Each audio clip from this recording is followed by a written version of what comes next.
भावांनो, आज आहे फॅट टू फिट जर्नीचा 25वा दिवस. तर आज आपण घेणार आहे बॅक. मित्र, आज मला एका मुलाने विचारलं की तू जिमला किती वेळ देतोस. तर त्याला मी बोललो, वेळ मी जिमला देत नाही, तर वेळ मी देतोय स्वतःला. जिम मधलं वजन हे जड नाही, पण जड आहे तो आपला आळस.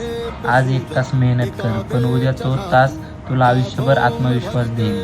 वजन उचलायचंय तर आधी मनातली भीती खाली ठेव. बदल हवा आहे तर आधी बहाणे संप. फिटनेस म्हणजे फक्त स्ट्रॉंग दिसणं नाही, तर फिटनेस म्हणजे स्ट्रॉंग जगणं. म्हणून थांबू नकोस, दमला तरी पुढे चालत राहा. कारण घामानंतर मिळणारं ते एक वाक्य, यस आय डिड इट, हा फील जर तुम्हाला जिममध्येच मिळू शकतो, त्या व्यतिरिक्त हा फील तुम्हाला बाहेर कोणत्याही गोष्टीत मिळू शकत नाही. का? कारण का जिममध्ये तुम्ही घाम गाळताय, प्रत्येक रेप, प्रत्येक सेटला जीव तोडून तुम्ही प्रयत्न करताय की हा सेट जाईन मला, हा उद्या जास्त वेट जाईन मला. व्हिडिओ आवडला असेल तर आपल्या पेजला नक्कीच फॉलो करा आणि बायोमध्ये माझ्या यूट्यूब चॅनलची लिंक आहे, ते जाऊन सबस्क्राईब करा.